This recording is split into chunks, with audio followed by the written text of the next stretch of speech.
Amazing collection we have here today. You got a murderer's row. The murderer's row of John Wick executives and experts here. Where do we even start talking about this great new documentary, Wick Is Pain? We've got Gabe and Jeff who do the documentary. We've got Chad, the director of the amazing movies. We've got Josh is here as well. So much to discuss. But first of all, I've known Gabe for 20 odd years. And you're one of those guys where I could never really say, like, what does Gabe do? Like, Gabe does a lot of I've everything. this is my fourth time on this podcast. I've come on to talk about 80s sex comedies, 80s slasher movies, ghost things with Dave Schrader, and now John Wick. There's always something different. Yeah, you're like the Forrest Gump of showbiz. No, but actually, I don't want to say too much on this, but I would love to like sort of set the scene for you here, Please. where Josh Oreck has been following Chad with a camera all the way since the Matrix movies, and his company does a lot of great TV shows, but behind the scenes documentaries as well. And he started off by doing all the behind the scenes on The Matrix. So he's been following Chad and Keanu, and he's got, 20 years now of footage and a great relationship with him. And so he's built up this incredible archive of material that nobody had ever seen. And I should just kick it over to you, Josh, to talk about how this all developed. I mean, that's a very good intro. I appreciate that. Thank you, Gabe. I should also say that, for many years in those Matrix years that Jeff Doe was working with me as an editor, helping shape that footage into DVDs and promos and all this stuff. And, all that time Chad was working as a stunt performer, then later as a stunt coordinator, then later second unit director, but always constantly trying to make movies and constantly pitching movies.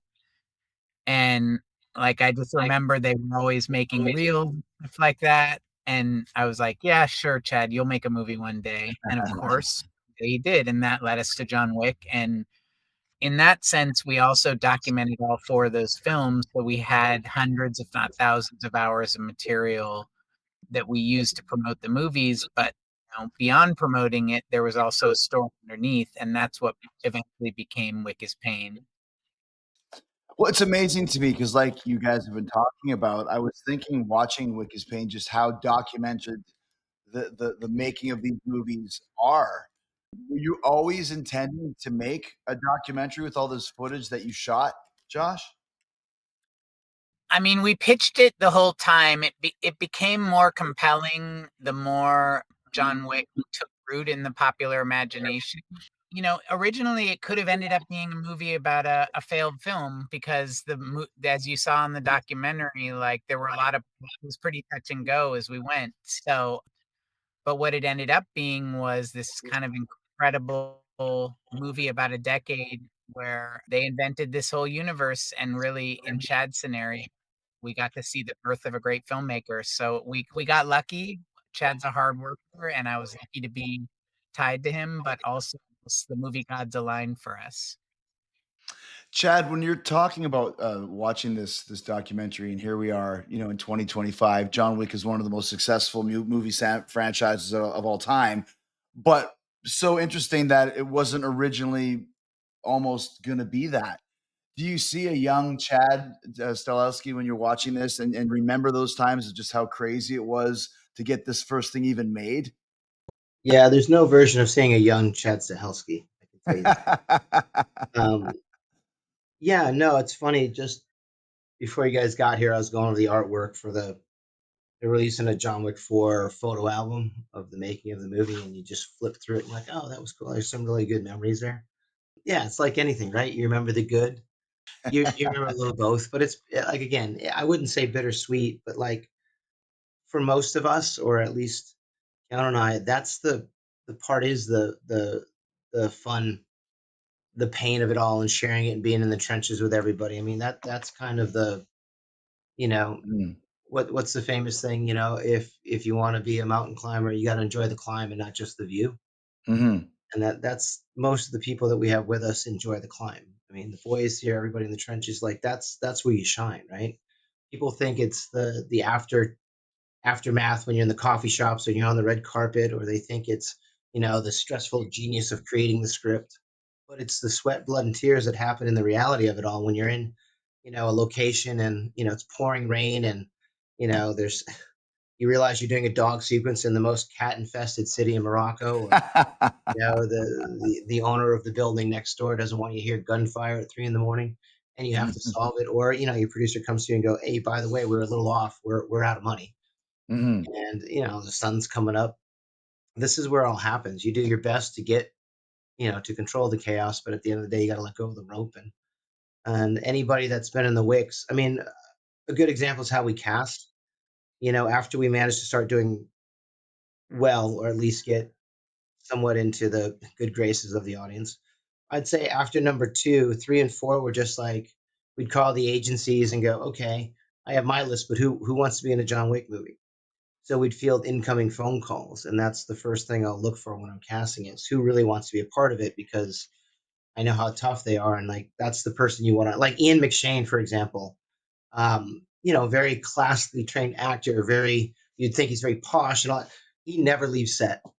Like I'm not shitting you. Once he's in wardrobe and hair, he stays on set. He'll talk to every single crew member, knows everybody's name, loves telling stories. Keanu Reeves, once he parks his stuff on set, never goes back to his trailer ever. Mhm. Mhm. Like these are the people that know not just how to make a movie, but the ones that enjoy making them.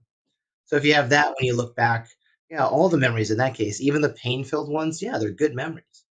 You fight your whole career to get here. So when you get here, you really can't bitch, can you? Mhm. Yeah, exactly. You get your dream came true, so don't complain about it. Yeah. Dreams hurt. Dreams are pain. Uh, Jeff, you directed this documentary, Yeah. and what kind of prompted you to start working on this now with all of this footage that we've had for 20 odd years?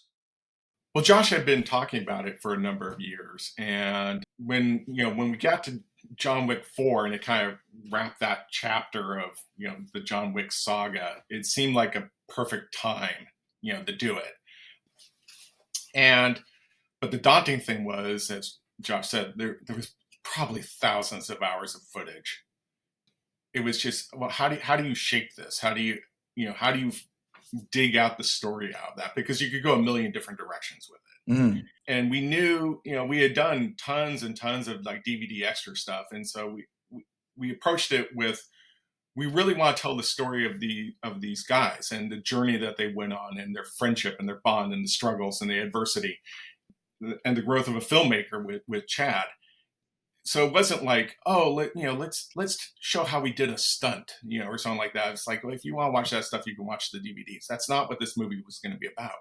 It was going to be about what it really takes to pull this sort of stuff off. And so to dig through the footage and try and find those moments that you could help illustrate that, and then go out and get the stories that you could help bring context to that story was the challenge. And I'm was thrilled at just how open and honest everybody we talked to was, including Chad and Keanu. And I think that really comes across in the film. There's an honesty and there's a vulnerability there that I think really makes it special, and people really understand like what it takes to pull this sort of stuff. I mean, I was reading a comment the other day that made me smile. Was like, wow, this documentary made a boring subject like film financing compelling. And and that's what it was about. It's like, how do you find the drama in all this? I don't think people realize though how movies are really made. I mean, obviously all of us do because we've done them and are making them.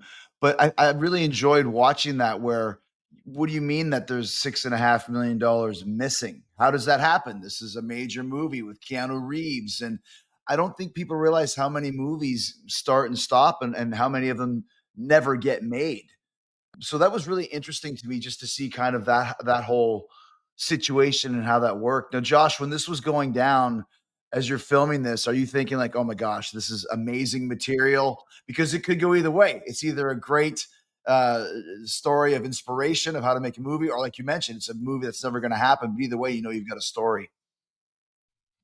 Yeah, I mean, first and foremost, I feel for my friends. Like you see it in the film, like that in the first movie, Chad and Dave, who are the directors of the movie, are just like driven crazy by this because they put their whole everything into this film, and all the circumstances line up against them, and just, every idiot who could have an opinion that's clearly turns out to be historically the wrong opinion manages to impose themselves on the process as we go along.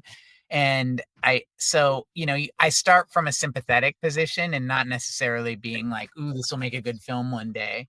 But of course, like, you as you said, Chris, like I want to tell an honest story. Well, let me continue on with you, Chad. How close were you guys to actually having to shut the movie down? I mean, obviously we see the Oh, scenes. it wasn't close. We were shut down. I You don't actually shut down. know. Oh, We wow. shut down. Like half the crew bailed, and the ones that didn't come back, we had to replace. 3 days out. Like we shut down. We were shut down. It was done. When you say half the crew bailed, they're finding out that they're not going to get paid, or they have to wait a couple They weeks for just their went to money. find other jobs. They got the paid up thing, but when you're shut down, the crew's got the industry works on the quarters, right? So if we're Mhm. trying to go into fourth quarter, we're going into the fall. That's a sweet spot for people to shoot because that's when the summer shows finish shooting. So they don't want to miss their slot. So if our show goes down, they have to hurry up and get another job. Right. Otherwise, they're out of work for 4 or 5 months. So they're trying to fill their slot. So like, yeah, like there's no harm, no foul. It's not a bad thing. It's just when a show goes down, everybody's got to do a bit of a scramble. Like, it's not everybody's working for the creative genius and Of the course. dream. It's a Yeah. job, it's work, it's their families, it's house, it's mortgages, it's cars. They got to go do their thing. So when the producer comes in and goes, "We've lost funding," we're going to have to shut down. You just look and go, "Fuck!" Like, what? That's the nail in the coffin. There's no, "Hey, give me 24 hours."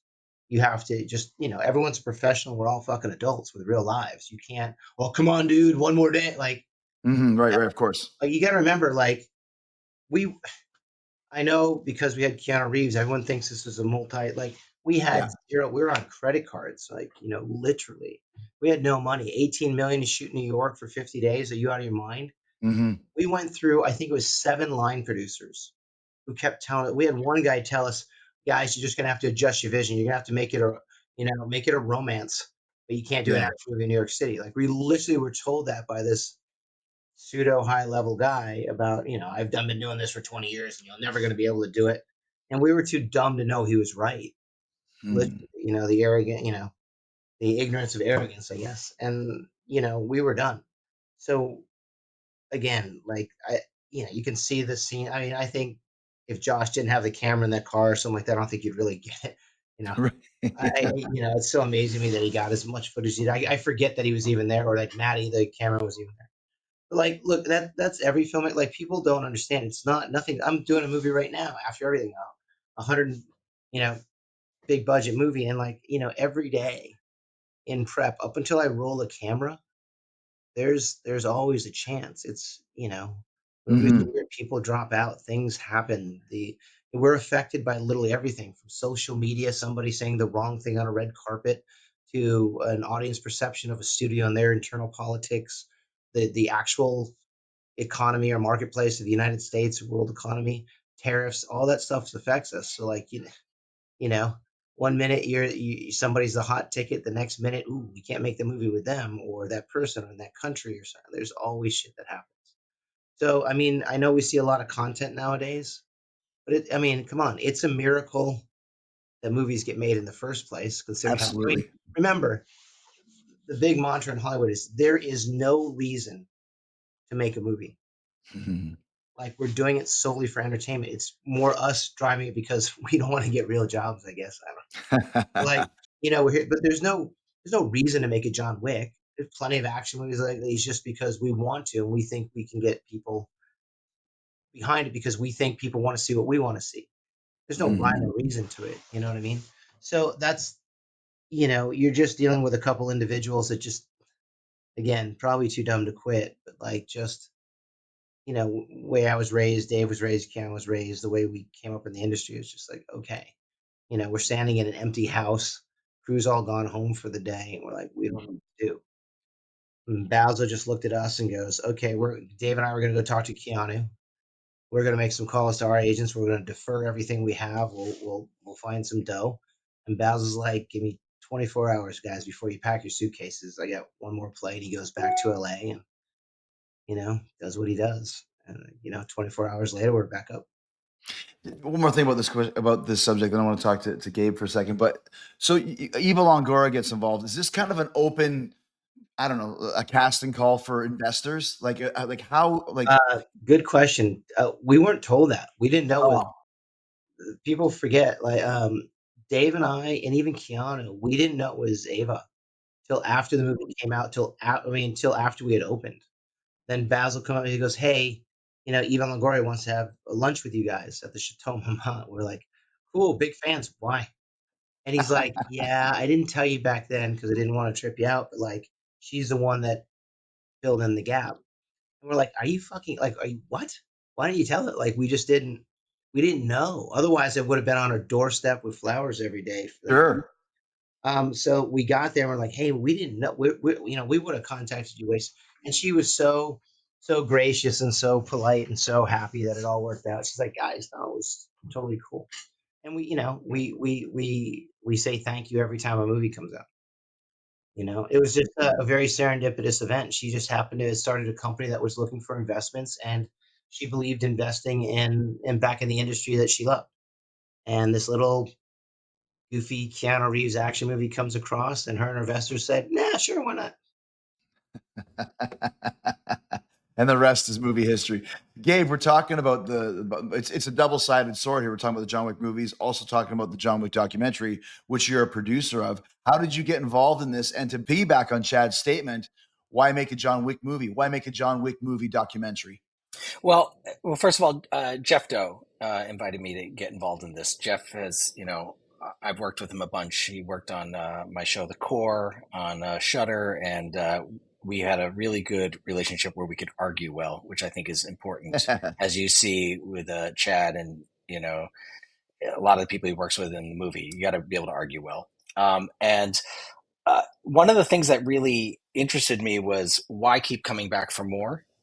It's actually I see a lot of parallels in between you and Chad. I mean, it's like when you do some match and you're like slammed on tax, and I'm like, what the fuck? And you're like telling me about how you're pulling tax out of your ass in the locker room after, and you're talking about you were wrestling on a torn ACL for years, right? Like, and then you talk to Chad, and he talks about like almost getting buried alive on a movie, and he talks about all of his injuries, and it's sort of this interesting thing of like, what makes you keep coming back for more? What are you trying to give people? Why do you Right. keep doing this? And so it's actually one of the things I'm really interested in this conversation is what you and Chad, your perspectives on that, because you both take a lot of fucking punishment to entertain the masses, and sort of getting into that psychology a little bit, I thought was really interesting. And it was one of the things that really attracted me. And then also the personal sacrifices, you're away from your family a lot. For Chad, this broke up his marriage, which I thought was Right. interesting. It broke up his relationship for a close friend that he built a huge company with. I mean, 8711 is the action company, and it sort of split through this. And I just think there was a lot of personal drama, and there was a lot of sacrifice that happened. And I thought that the title Wick Is Pain, which was there from the start, was quite apt. So it was really interesting right from the get-go. I really appreciated what Gabe kind of just said about how much physical toll the movies put on all of the performers, but also on Keanu, and how much you drove Keanu, Chad, coming from the stunt world yourself and knowing kind of all the Hong Kong, kung fu and all that sort of stuff. This is not an easy role to have, especially when you're placing cameras in the dojo to make sure that Keanu does 50 jujitsu throws and not 38 or 39. Yeah, you just everybody works a little harder when they know Big Brother's watching.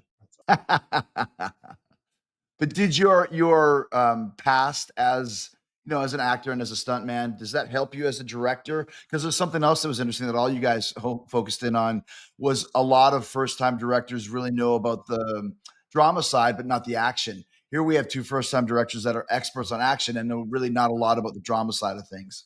Yeah, I would say, okay, so you got an action movie, you're the studio head. So let me get this straight. You got a movie that's 3/4 action, and you got some talkie on, let's just say, a shaky plot. Would Mhm. you rather hire the guy that can do 70% of it or the guy that can do 30% of it? It's a great choice, but it's not something that has happened a lot before this. Nope. And then you realize that you're all wrong, that it has fucking nothing to do with action and it has nothing to do with acting. Directing is directing is directing is directing. It's only very recently that somebody decided to call it action directing and like that. Second unit was mostly just it's a budgetary constraint thing to help with logistics.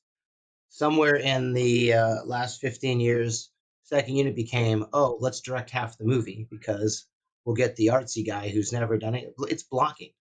If you get some director that doesn't know or doesn't know he doesn't know or doesn't care, you got the wrong fucking guy. You think I want somebody directing 70% of anything I do? I don't want somebody directing 2% of what I do. Like Spielberg doesn't fucking like he shoots Nolan shoots his own action. Ritchie, the Wachowskis, Young Woo-ping even does it. Like you bring in help, like so okay. So where's all the guys you just brought up? What's their fucking excuse after the first one? Okay, the fourth, fifth movie, they still got second unit guys shooting all their action. What am I Gotcha. supposed to do after the first one? What am I supposed to be an acting director? Okay, so I'm 5 movies in. I had to learn how to talk to the actor. Okay, so you think it's that hard to shoot a fight scene? Go watch the John Wick stuff. Pretty fucking simple. I dolly, I do an over the shoulder, I do a top. Pretty fucking simple cinematography. Now, how we get there, that's the trick, isn't it? Coming up with Right. it, getting it, okay. But the shots. So what's everybody else's excuse for not coming up with a dolly plan or showing like? Can you imagine a director that didn't show up at a read through? Right. That's fucking unheard of. And you're telling me the same guy or same individual won't show up at rehearsals for stunts? You tell me the difference? One's talky, but it's still your lead cast. If you got Right. De Niro learning a fight scene or De Niro reading a line, what you're gonna pass that off? Hey man, if it's before from day one of development to the time you deliver it, guess what it's called? Directing. Give your nuts a tug and kind of get your head around that term. It's fucking directing. Like, if you don't know it, you better You think I know everything? I fucking was an idiot. I'm still an idiot. I'm most like, I have sequences this I've never shot. Ooh, should I bring in a special, sunrise director? Like, you just fucking learn. You stay up fucking late at night. You sweat the problems. You wake up the next day, you know, you lift your chin up and go figure it out, man. Like I called expert, like with AI and the VFX. There's things I fail on every movie, but then guess what you do in your downtime? You go over to Digital Domain, you go to ILM, you make phone calls, you go to night school, you figure it out. They don't pay me to get dumber; they pay me to get smarter. So like you better step up to that. Most of the directing skills you get is in the downtime. It's just the greatest thing about directing, it opens your eyes, right? Because there's nothing I do during my day that's not somewhat related to directing. Sitting in a coffee shop watching how people react, people watching, huge thing to do, right? Listening to music, huge thing to do. Going to art shows, going to the gym, it's all part of it. So like literally everything I do during the day is like, oh, I'm working on directing. You like Right. that's a cool vibe, man. Because like look at a John Wick movie, museums, art, graffiti, dialogue, action, dogs, cars, weaponry. Like what's not directing in that? So if you don't love to climb, if you don't love to learn, like where did somebody told somebody at some film school someday that you're supposed to direct and never let them know you don't know. Like that's different than leading. Like, we walked in and we got the whole crew together. We don't know. Fucking idiots. We have huge egos. We're gonna fucking be idiots, but we're gonna charge through. Too dumb not to know we can't do this. Hey, first thing I'll tell my crew, you guys are the experts, but it's my job to catch up to the department heads. Look, I want to be the smartest guy in the room, but rarely should you ever be one. You should surround yourself with smart people. But after that room, you got to step up so that people keep getting smarter. But it's a never ending thing. You're not supposed to walk on that set and know everything, but you are supposed to lead everybody through it. Right. There's a difference through that. That's why it's new territory. You're making the same movie over and over again. Yeah, okay, great. It's that mantra in martial arts. Do you have 20 years experience or do you have 1 year 20 times? Unfortunately, that's a lot of crew directors cat. Like you want to keep Sure. going. You keep wanting to be the dumbest guy there. That's how you perpetuate it and keep it going, right? I think you nailed it, though. A good director is a leader, and there's a lot of different ways you can direct. But if you have a leader, a captain of the ship, somebody you know you can go to, that's what the most important thing is. No, and that's it. It's like I see a lot of first time guys, and we have a lot working for us now when I'm producing. I'm like, first thing I tell them is you're not supposed to know everything. You're supposed to care about everything, but you're not supposed to know everything. As long as you care, you'll find out, you'll do the research, you'll do the work, or you'll suck it up and call somebody and ask for help and go fuck, or you'll riff it. As Mhm. a producer, my goal is to tell you there's icebergs out there. Your job is to steer the ship around them, through them, into them, whatever it fucking helps to get your vision. But like, I'm trying to tell you where the problems are, where you're gonna like you will run into problems with cast. You will run into this. This is what so give it a think. Can't tell you how to handle it, can't tell you what road to take, but I can tell you be prepared for the conversation. And I think that's what good producers help me with, and that's what my mentors help me with, you know? And it's up to us to figure it out. I would just add one thing, Chris, which is just that not Sure. knowing makes the film what it is a really original thing. Like that, it is an exploration, and it feels very competent. It feels very pro, but knowing the experience behind the scenes, which is that they're learning as they go, Mhm. it informs the originality of the work. I think you can totally see the growth through all four films. I mean, if you compare just even the cinematography from 4 to 1, it's very different in a lot of ways. It's a lot more intentional, Mhm. and I think that comes out of Well, at least we didn't get worse. I guess that's yeah. good. Well, I mean, maybe we did. I don't know. Some people say I did. Not yet, Chad.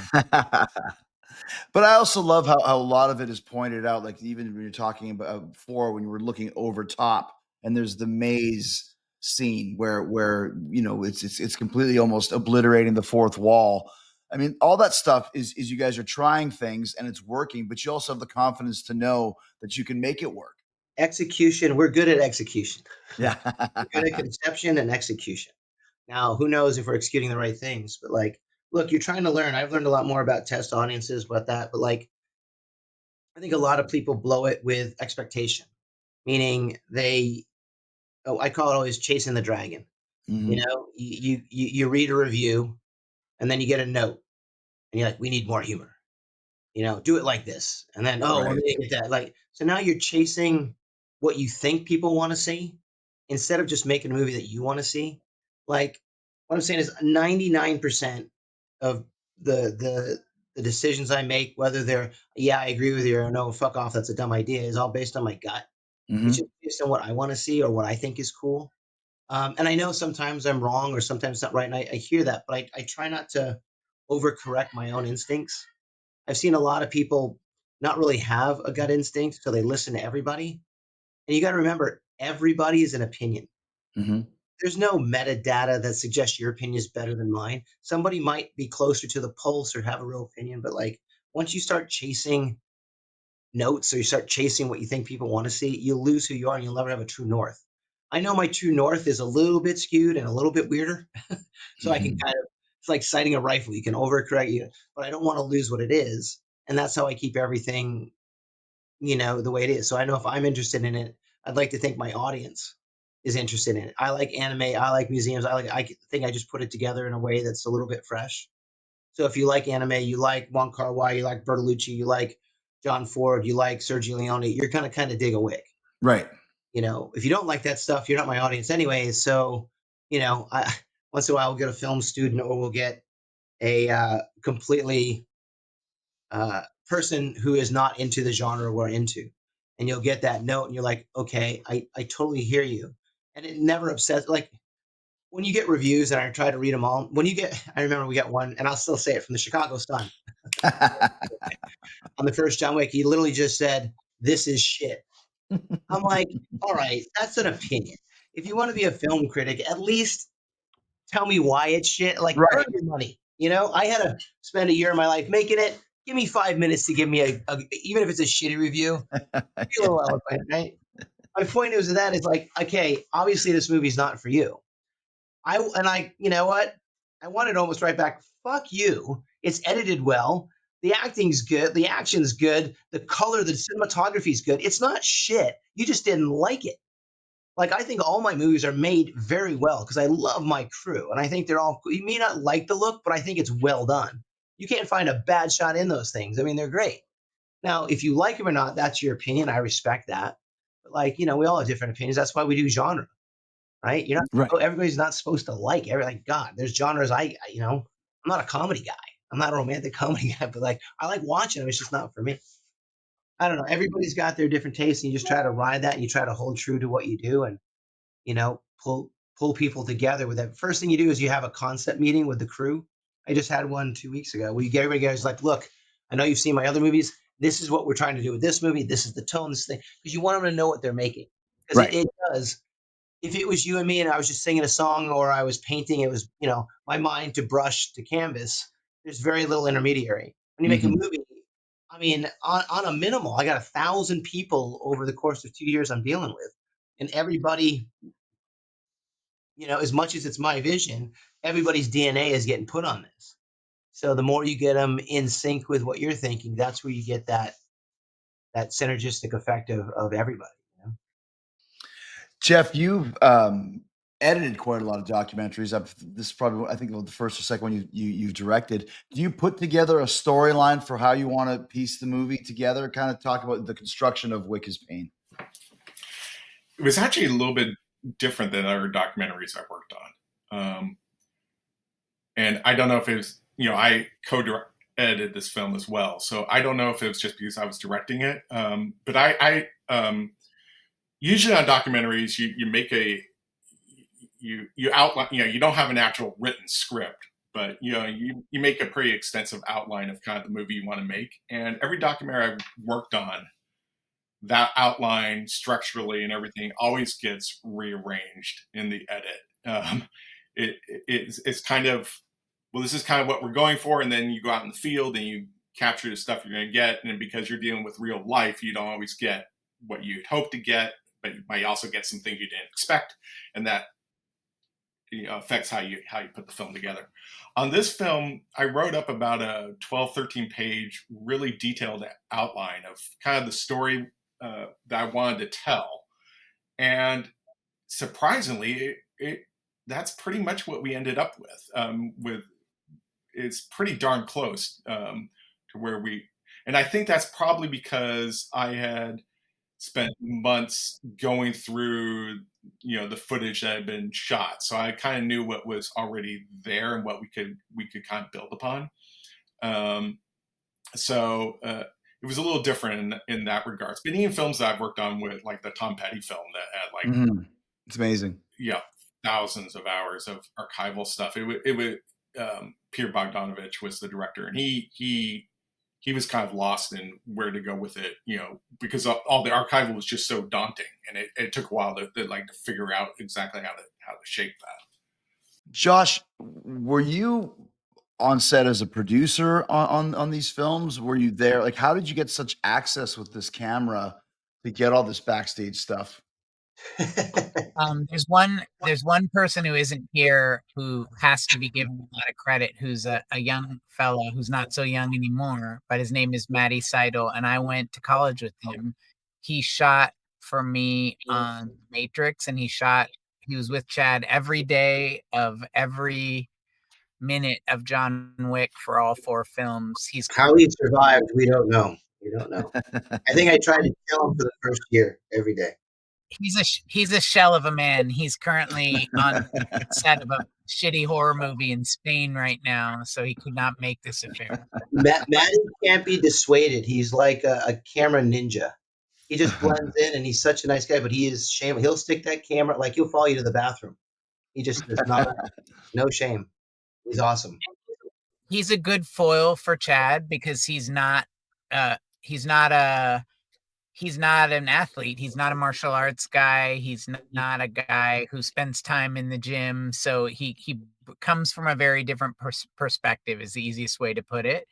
And I think that he brought a lot of art to the affair. I would say from my perspective, I was there. I would come for a week here, a week there.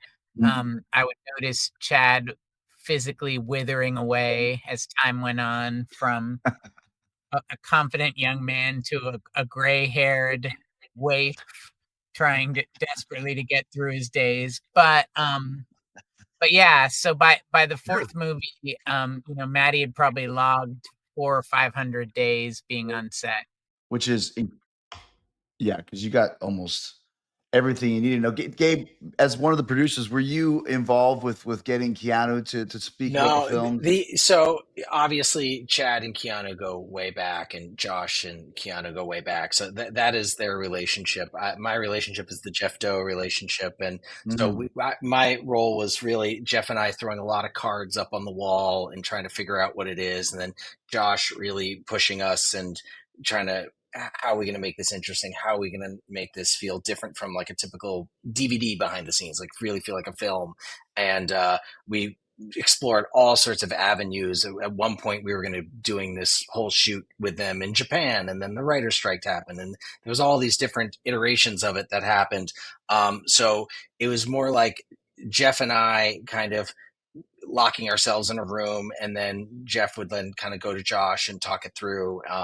So and we would just obviously setting up all those interviews and doing all that stuff. There's some nuts and bolts producing, but the most fun part of it is, when Jeff's trying to work something out, and he literally will like FaceTime me and hold his phone up to the monitor, and we'd be talking through things while I'm like at my kid's violin lesson or something like that. It was a lot of that, but it's a really like, it was an interesting thing because I am the outsider on this group. Everyone else had been together for all these years, for decades. And so I sort of came in with my perspective, which was a little bit divorced from like the emotional side of it. So for me, I was able to tell Jeff like what I found interesting and what I thought maybe wasn't. And there was, he can agree and disagree. And then we sort of found our way through. But really, this was Jeff locking himself in a room for months and carving and carving and carving and seeing what works. But it is interesting how eventually we did come back to something very similar to what the cards were up on the wall in the start. But, within there's a lot of nuance and a lot of interesting stuff that comes about. And I will say this, the thing that's really was most attractive was Chad's honesty. Chad was not hold back on anything. And it's very rare to have somebody willing to sit down on camera and open up like the way Chad did. And once Chad opened up, then you get the producers of the Wick films who never would have said any of the stuff they ever said that you see in this documentary on camera. In front of the camera. Yeah, Basil and Monica, Erica, they really opened up, and it was because Chad was opening up. So that was the exciting thing. Yeah. I feel Chad is pretty much. In my whole career, I've never gotten a note from a filmmaker saying, I don't look like enough of an asshole. And that was Chad's consistent note as he looked at different versions of it. Yeah, I get the vibe. Chad is pretty much what you see is what you get. Take it or leave it, man. No, I just want to add one thing. If it hasn't been brought up, because I dropped out a little bit, and this is gonna sound a little too laudatory, but the Keanu of it, like this is an incredible guy who we've all been tied to, who's stuck with all of us, whether it's Chad and Dave or me, any of that. Like this is a special person who has obvious movie star energy that's there, but like he's just he embodies every aspect of this project. He's just fucking determined and a one of a kind. So I have to say that every time we do these things. Can I chime in on that? And I want to say that this is my first experience with Keanu, and everything you hear is true. Everything you hear, like what a pro he is, and what a nice guy he is. But he showed up with all these notes from he had been keeping notes and went through all of his old emails, and he really showed up prepared. And there's no bullshit with that guy. He just drives himself to set on his motorcycle, shows up. He's just all business, and then when it's all done, he's super nice to everybody. Like everything you hear about Keanu Reeves is true. The guy's great, fantastic. It's great to hear. I love the part of the doc, Jeff and Chad, you can discuss this, where the original John Wick had a lot of brooding shots of Keanu walking the halls and eating cereal and 9 days. 9 days. My favorite part is when he bookbinds. Bookbinds. 3 days of bookbinding. There's 2 days of footage of bookbinding. What was the original idea behind that, Chad? What were you trying to capture We with brought it 9 up. days of We filming? stunt guys directing a movie, so we wanted to send dailies back to show we're doing drama. That's when we learned our lesson about overcorrecting, isn't it? Right. Because at about $275,000 to $325,000 a day, added up. So we learned a very valuable lesson that day. Be yourself. Don't be a putz. Don't try to overcompensate. But the first cut of the movie had a lot of those scenes in it. First cut of the movie, we had you know what our friends and family is like. We do it like just technically a test screen, but it's with people you know because you want a good review. We had about I'm going to be really generous and say only a third walked out. Wow. These are friends and family. These are people that you would go to war for, and they are walking out going, "Yeah, we're bored." Good job, buddy. We got a couple of those, like we had a few when his wife died. We had a few wet eyes from some of the women in the audience, but after that, they between the headshots, bad VFX, all that stuff, we had a lot of walkouts. So the producer was like, "No, we're fucked. We don't. No one's gonna." Because again, people forget. Like by the time we had a cut of the movie, we couldn't. Not only could we not make it, which you understand, people didn't want to bank on this kind of weird anime-esque genre headshot movie. We couldn't sell it once we finished it. Yeah. People wanted it. Like the same people that turned us down even harder when they saw the finished product going, "Yeah, we were right. You guys are fucked. This is terrible." It wasn't until we did the finished product that we even got a bite. Well, once again, you're telling something that a lot of people don't know. You can film all the great stuff you want, but it really comes down to the edit. As we say in music, it's all in the mix. You fix it in the mix. If you don't have a great edit of all this wonderful stuff you've shot, it doesn't matter what you've shot, and that's the hardest part of really nailing a movie. And it was a different tone. You gotta remember, we came out during all the Bournes and the Takens. Yeah. Shaky cam, fast editing. So when you see Keanu Reeves move twice as slow as everybody else because we're not fast editing and it's just judo, and it's only grappling and there's headshots and it's too violent. Like, yeah, it was just people were not digging it. Didn't want to let go of the old school thing. So I don't know. It was interesting. So what did you do then to shake it up to make sure that people dug it? Like when you're seeing this from your friends and family, the test screenings, like what changes your mindset to want to make it different? Well, then you realize, yeah, you're being a putz. You're overcompensating. Do the movie you want to see. Gotcha. So you cut out 10 minutes of bullshit because your ego couldn't withstand the blow that you weren't an acting director. And you go, well, fuck y'all. We're action directors. So let's fucking lean into it and let Keanu do what he does, brood, and get it done. When I was the second unit guy for like 10, 12 years and having to fix movies, they'd bring us in for consultation. And always the thing that blew, other than just bad filmmaking, which is somewhat correctable, um, tone, tone and pace are the two big ones. You'd be surprised. You can watch a movie with literally 3 or 4 minutes taken out or 3 or 4 minutes putting back in, and it gives it either pace or it gives it life, and you can change a vibe with that. Tone is the trickier one when a director or the studio, whoever the creators are, think you can tell there's three different mentalities or two different mentalities of what movie they're making. You've watched so many movies where you can either sense that there's been reshoots because the tone is different. You can feel a movie that like kind of bitch slaps you halfway through, going, "I'm in a different movie now," because they couldn't quite decide, or it suffers from reshoots, or directing by committee, Yeah. and that's always the hardest to go. So, like we fell into that a little bit, going, and we did it to ourselves. We didn't even have a third party to fuck with us. We did it to ourselves, going, we're going to be a drama.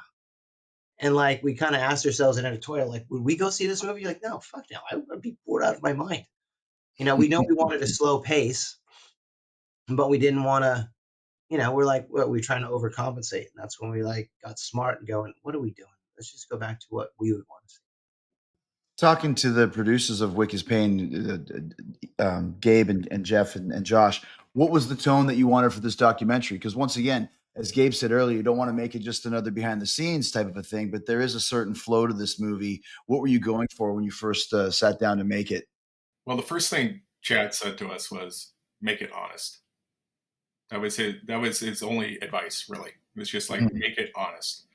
And I think that comes through. And there's a certain humanity, I think, that comes through the film as well. And the other thing that was kind of surprising actually when we put the film together was actually how funny it is. Mm-hmm. We realized that it was way funnier than we expected. I mean, we always knew there would be a few laughs in there, but I think that I think that's attributed, to the openness that people, are, when Basil says, we are doomed, we are completely fucked, that's 100% sincere. Right. What do you think, Josh? What kind of a tone were you looking for? I think if you look at Chad right now sitting in that chair where he is in his room surrounded by scripts and mess and complexity, I don't think that the image is any different from what we started shooting 15 years ago. And I think probably, Chad, I'm just going to bet you had a very stressful day yesterday trying to make a movie. Is that probably correct? I would guess you're in the zone, yeah. Yeah. So to me, like, that's what I care about, Chris. I care about zoning in on that. I care about, like, and Jeff's right. It is about honesty, but it's also just about like if I can show the complexity that we as, adult filmmakers have to actually deal with in order to make things, like, it's great to tell a story where everything turns out great in the end and you have a billion-dollar franchise, but, like, even if it hadn't, I would still think this would be a great movie because it gets at exactly that mess that this guy deals with every day and that kinda we all deal with every day, like, and that's it's interesting, and that's what we wanna make, and that's, like, if people actually feel that it's honest, then it's great. Gabe, as the outsider, what were you looking for to help make this film? Well, the thing that was really interesting to me was when I didn't realize that the first movie was an indie, and I kind of live in the indie world. I make a lot of indie movies, and I was actually talking right when I first started talking to Jeff about it. I was talking to Jack Houston, whose aunt is in the franchise, and he was like, nobody knows how brutal it is when you're trying to make something from scratch and trying to like Mhm. raise the money. And the footage, to go back to Matty Seidel, that he got, especially how he just kept the camera rolling and kept it going and going while the shit completely hit the fan and then sputtered around the room, and you get to see it all. You never get that. And so to me, it was about the honesty and just the fear, and sort of like showing what that is. There's like a bit of an existential fear of like, I'm fucked. I just ruined my life just trying to make this movie. And you feel all that in the footage. And so as long as that came through, I felt like it was going to be a success. And I knew we had the material there. It then just required everyone to be very honest, talking about it in retrospect. And then once Chad was like, be honest, be brutally honest, and Mhm. then we got that okay, then I knew we were going to be in really good shape, especially with Jeff cutting, because I know what kind of editor Jeff is. He's quite brilliant. As we start to wind down, there's a great bit that just came out a couple of weeks ago of Bill Hader on the Conan show, and he was talking about David Lee Roth pitching movies ideas to Trey Parker and Matt Stone, and he's like, "I'm an assassin, and I'm trying to find my dog." And they're like, "Oh, you haven't heard of John Wick?" He's like, "What? What are you talking about? I'm an assassin who tries to find my dog." This whole movie, of course, John Wick deals with Keanu, John, and his dog, who, of course, spoiler alert, dies uh, in a very terrible way in the first John Wick. And you talk about this for a little bit. It is a taboo in the movies to kill a dog. My two daughters, who are now 18, are still traumatized when I show them Halloween at 10 and Larry the dog dies. They still hate the fact that Larry the dog died. How much, I mean, let's talk about this, Chad. When you first have this script of this dog that's dying, huge backlash, yet you stuck to it. Yeah, no, honestly, it wasn't even a speed bump for us. Like, yeah, that totally makes sense. We're going like it wasn't even a thing. We're like, yeah, of course the dog dies. He's kind of the Because you weren't a dog guy. Yeah. well, no, it's just like that's the whole reason to do the movie. Right. I mean, okay, it's like Die Hard, but you don't want to be in the building. What? Right. Right. Like you gotta or like Bruce Willis being barefoot. We can't have your lead actor be barefoot. Well, that's the gag. That tells you who McClane is. Right. So we got there and everybody's like, it's always the same in prep when you get these different, we'll call them different ideas. yeah, this is great. Everybody's fucking high-fiving and going, this is something different. This is great. It's good. And then you get the whispers, the water cooler whispers. And like, somebody will come up and knuckle bump me, go, yeah, you guys are edgy, man. It's going to be great. And then they'll turn around and go, yeah, these guys are going to fucking end their career. Like, this is like, oh, you can't kill the dog. These guys are out of their mind. Don't worry, we're not going to kill the dog. We'll tell the studio won't let them kill the dog. And sure enough, everybody tried. The investors and the financiers are like, you should shoot Noel where the dog doesn't die. And we're like, yeah, no, that's like what? Like the thing is, they don't tell you right up front. They wait till you're kind of shooting the scene to go, yeah, you're not gonna actually kill the dog, are you? I'm like, what did you not get about the last 6 months? what Right. are you not getting about this? No, even in post, there's some really bad test readings, and everybody's like, well, you can't let the wife has to get poisoned. You can't kill Alfie Allen, and the dog can't die. Or you can do one or maybe two, but you can't do all three. And that's when we literally had to get Keanu involved, going, no, we're doing this. If you want us to be, not hardball, but if you want us to be involved in selling this thing, you want, like, that's the movie. Buy it, don't buy it, own up to it, don't own it. This is the movie. So we're not cutting any of those out. And there were a couple of slam doors, fuck yous, and throwing coffee cups, with certain individuals who, again, and we get the same thing. I've been doing this for 20 years. We've never killed a dog. I know. That's why you're probably still shitty. I know. I get it. You haven't done anything new. I get it. That's why there's tropes. Like, tropes exist for a reason. They're either easy or, they've had mild success. But there isn't a movie out there that fucking has nailed the $1 billion mark that wasn't subversive or fresh in their take. That's just what starts trends. That's why fashion goes up and down. That's why music goes up. So you just have to stick it out. And believe me, we've slammed a few doors in people's faces going, fuck you, we're the director, this is what we want. And we both looked at each other and went, ooh, I hope we're right. Because you have that doubt. It's not a given you're going to do good. We just, at that point, we figured by post, we're like, yeah, we screwed our careers. We're going to go back to being stuntmen. This is never going to get seen. So we kind of didn't give a fuck at that point. I think too, though, it's one of the reasons why the movie stands out and why it works. I remember once I was supposed to wrestling punch a guy's wife, and something happened. I actually did punch her, and it looked so terrible. But everybody wanted to see me get my ass kicked as the bad guy, because if anyone touched my wife, my mother, my sister, my aunt, It's relatable. It's primal. same thing with the dog. If anyone did this to my dog, I would go to the end of the earth to kill them. That's what makes the movie so much different and makes it stand out. So it's genius in retrospect, even though it's a hard scene to watch. Yeah, no, but that's the trigger, isn't it? I mean, like, I just think that's when we didn't know. I mean, it hit us a certain way, but it wasn't until that Fantastic Fest when we're sitting there and we made a deal with Keanu. I was like, no matter how bad, no matter what they throw at the screen, we're sitting through it. That's going to be our penance. We're going to sit here in the fourth row, and we kind of snuck in when it was dark, so no one knew we were really in there. And then they started clapping and cheering. And then they flipped the lights on, and they realized Keanu was in the room. They went mental. It was. It wasn't until that exact moment did we know we had anything that people wanted to see. I take notes. You might want to introduce a dog into some wrestling plot lines. You could make some series. We've had them before. I left the dog tied up to a car door once, and the dog died. That was another reason why people hated me. I've done it all. Last few things, guys. As producers, Josh and Gabe and Jeff, this movie franchise has so many amazing stories to tell. I mean, when you sat down to make the movie, you must have been thinking, "Oh my gosh, we've got a wealth of riches here with all the different ways you could go." And the doc is over 2 hours long, but I feel you could have made almost a mini series of it and made it another hour or 2 hours long. That was discussed.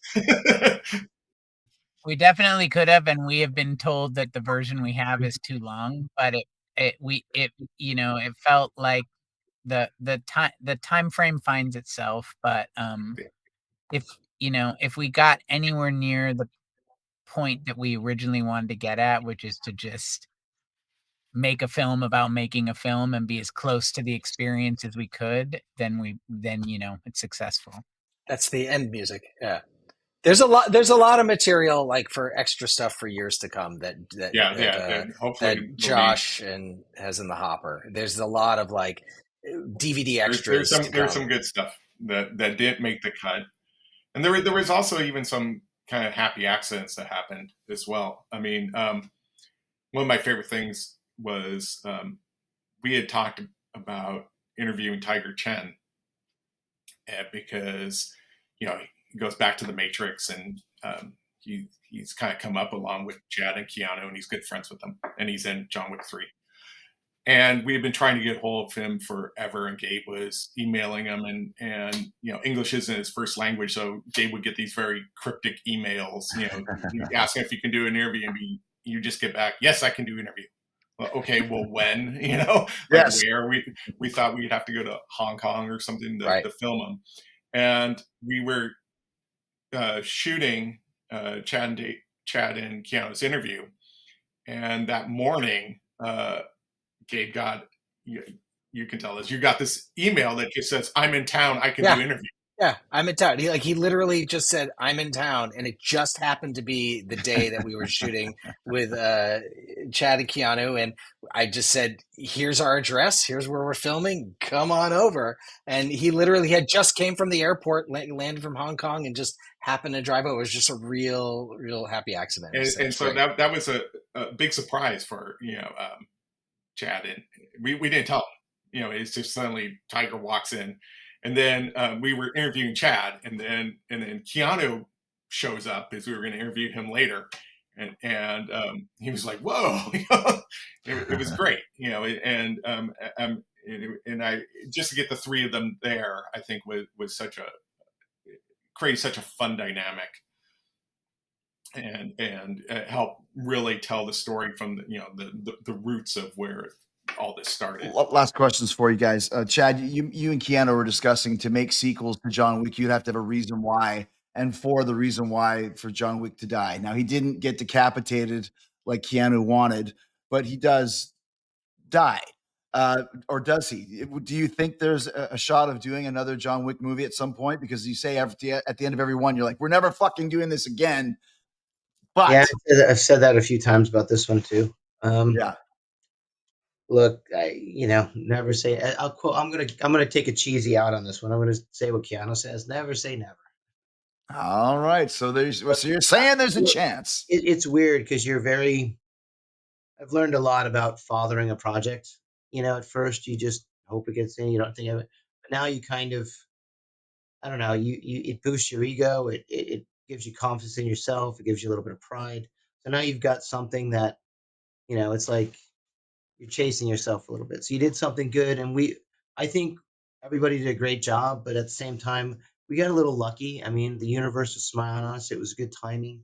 You can't dispel luck, and then to skate through and have the audience ebb and flow with your creative flaws and assets, and you get down, you get this nice property, and you look back on it going, oh my God, how many we've dodged 1,000,000 bullets. This could have gone south 100,000 times.